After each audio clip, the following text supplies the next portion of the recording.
भाजपा सांसद अनुराग ठाकुर ने Asia cup में भारत-पाक मुकाबले पर अपनी बात रखते हुए कहा कि खेल और आतंकवाद को अलग नहीं किया जा सकता। उन्होंने स्पष्ट कहा कि जब तक पाकिस्तान आतंकवादी हमलों और भारत विरोधी गतिविधियों को बढ़ावा देता रहेगा तब तक द्विपक्षीय क्रिकेट संबंध संभव नहीं है। उन्होंने जोर देकर कहा कि भारत आतंकवाद पर किसी तरह का समझौता नहीं करेगा और पाकिस्तान को पहले अपने देश से आतंक का सफाया करना होगा, तभी आपसी विश्वास बनेगा और खेल के मैदान पर भी दोनों देशों के बीच सामान्य संबंध बहाल हो सकेंगे। भाजपा नेता दिलीप घोष ने प्रधानमंत्री नरेंद्र मोदी के मणिपुर दौरे पर विपक्ष की आलोचना का जवाब देते हुए कहा कि मणिपुर के लोग शांति चाहते हैं, लेकिन कुछ ताकतें बाहर से माहौल बिगाड़ने की साजिश कर रही हैं। उन्होंने कहा कि प्रधानमंत्री का ये दौरा न केवल राज्य के नागरिकों का बल्कि वहां तैनात सुरक्षा बलों का भी मनोबल बढ़ाएगा। दिलीप घोष ने विश्वास जताया कि जिस नेता ने जम्मू कश्मीर में शांति स्थापित की वही मणिपुर में भी हालात सुधार सकते हैं। उन्होंने कांग्रेस पर आरोप लगाया कि उसकी राजनीति के कारण लोगों को लंबे समय तक दुख झेलना पड़ा है। बीजेपी नेता और पूर्व राज्य मंत्री प्रताप जेना ने ओडिशा में उर्वरक संकट पर चिंता व्यक्त करते हुए कहा कि ये किसानों के लिए गंभीर समस्या बन चुकी है। उन्होंने आरोप लगाया कि भाजपा सरकार के सत्ता में आने के बाद से ही किसानों को समय पर उर्वरक नहीं मिल रहा है, जिसके कारण उनमें भारी निराशा और आक्रोश है।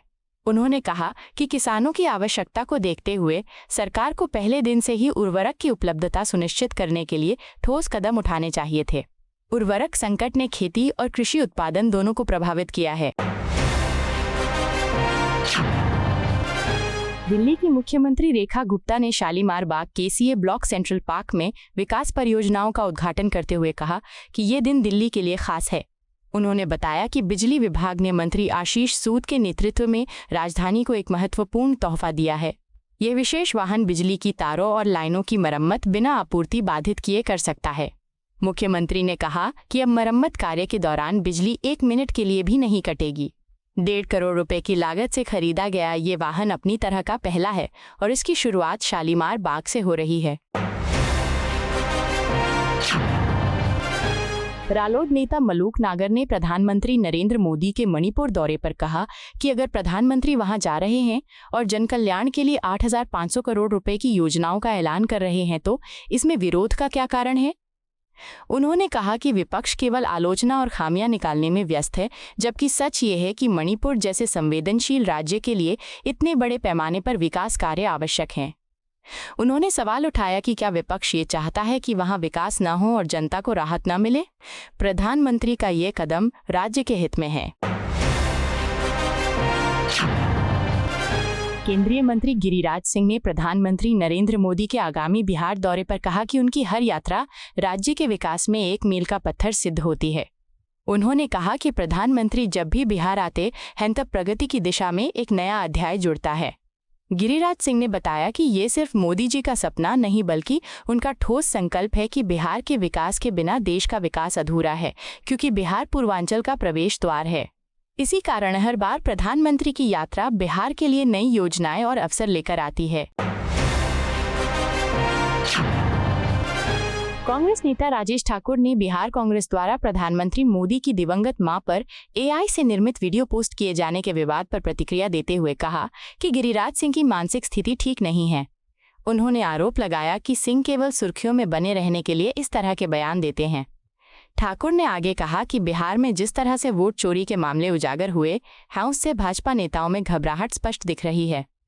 इसी डर और दबाव की वजह से वे बेतुके और निराधार बयान देकर माहौल को भटकाने की कोशिश कर रहे हैं। कांग्रेस नेता विजय वडेट्टीवार ने प्रधानमंत्री नरेंद्र मोदी के मणिपुर दौरे पर कहा, अच्छा होता अगर मोदी जी 2029 में जाते, तब तक मणिपुर पूरी तरह शांत हो चुका होता, लेकिन वो जल्दी जा रहे हैं। 250 से ज्यादा लोगों की जान चली गई, महिलाओं पर हमले हुए और मणिपुर इतने बड़े संकट से गुजर रहा था। उस समय हमारे प्रधानमंत्री विदेश दौरे पर थे। अब जब वो जा रहे हैं तो क्या हासिल होगा। कांग्रेस प्रवक्ता सुरेंद्र राजपूत ने प्रधानमंत्री मोदी के मणिपुर दौरे पर कहा, ये दुर्भाग्यपूर्ण है कि आप हिंसाग्रस्त राज्य में माहौल बना रहे हैं।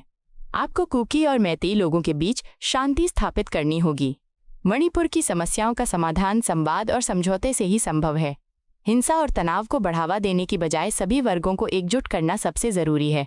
प्रधानमंत्री को चाहिए कि वे संवेदनशील स्थिति को समझें और शांति कायम करने के लिए हर संभव प्रयास करें, ताकि मणिपुर जल्दी से सामान्य और विकास के रास्ते पर लौट सके।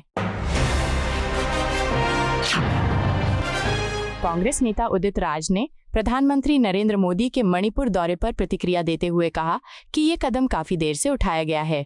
उन्होंने कहा कि कुकी और मैतेई दोनों समुदाय पहले ही उनके खिलाफ विरोध प्रदर्शनों में उतर चुके हैं, इसलिए अब इसे मरहम लगाने वाला प्रयास नहीं माना जाएगा।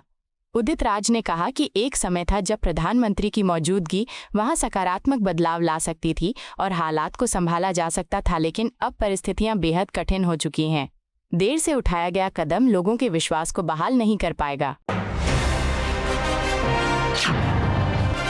प्रधानमंत्री नरेंद्र मोदी ने मिजोरम के लोगों की सराहना करते हुए कहा कि चाहे स्वतंत्रता संग्राम का दौर रहा हो या राष्ट्र निर्माण की प्रक्रिया, मिजोरम के नागरिक हमेशा अग्रणी भूमिका निभाते रहे हैं। उन्होंने कहा कि मिजोरम के लोगों का योगदान देश के इतिहास और विकास यात्रा का अभिन्न हिस्सा है। प्रधानमंत्री ने ये भी कहा कि सरकार मिजोरम की प्रगति और यहाँ के युवाओं की आकांक्षाओं को पूरा करने के लिए निरंतर प्रयास कर रही है। उन्होंने विश्वास जताया कि मिजोरम आने वाले वर्षों में उत्तर पूर्व की ताकत और देश के विकास का अहम केंद्र बनेगा। आपको यह वीडियो पसंद आया हो तो इसे लाइक करें, हमारे चैनल को सब्सक्राइब करें।